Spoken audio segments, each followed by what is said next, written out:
The procedure is a method to lengthen arms or legs by cutting the bone and putting on an external device that pulls the bones apart at a very slow rate, 1 millimeter a day, 1/25 of an inch a day.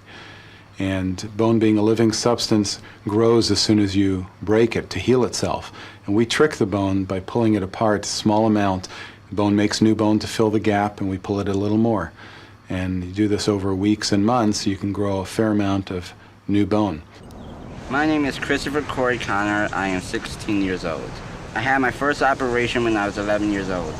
K.C. Connor has completed the entire process and can now work a physically demanding summer job like any average-sized teen. This x-ray shows the external fixator in place. This is the lengthening device. And the patient actually turns a knob on this central screw section, which pulls these sets of pins apart. These pins are actually screwed right into the bone. You can see how the threaded screws at each end. And as this pulls apart, the bone was broken here and has been pulled apart, but from this point to this point is all new bone that has grown in. The way I knew when to turn and how to turn was that they had it was usually like the screw was a 6-sided screw, and they say turn it a quarter turn. So I would turn a quarter turn, or they had the 4-sided screws, and I had to do that at 4, and they had a schedule, and I usually did it at when I woke up in the morning, at lunch, at dinner time, and when I went to bed. So about 4 times a day.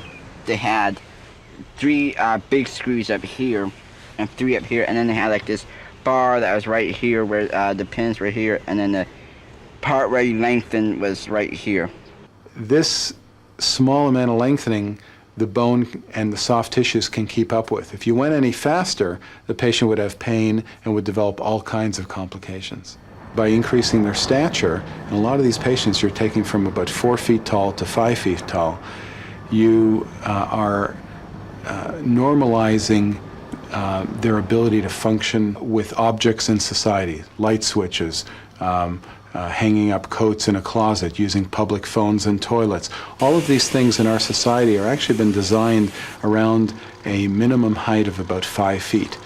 Altogether, I have gained 12 inches on my legs, and I've gained 4 inches on my arms.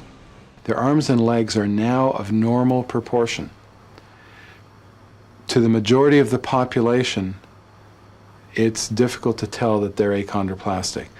They have some facial features that are still evident, but it's amazing how little those facial features are obvious when the rest of the body doesn't seem to match. It's like the world was really meant for average-sized people. Like cars were meant for average-sized people, houses, schools, stores, restaurants.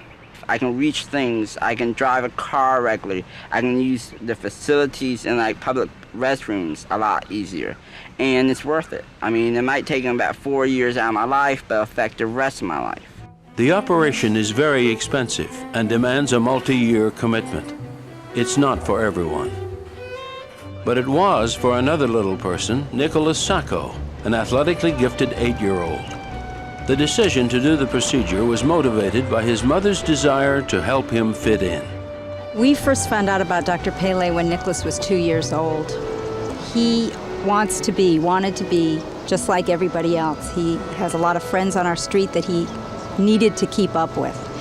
And the surgery has helped him to do that. And he feels really good about himself that he went through this and he came out. He's very proud of himself right now. I felt vindicated when Nicholas informed me a few months ago that the children on the playground have stopped teasing him. At that point, I decided we had done a good thing.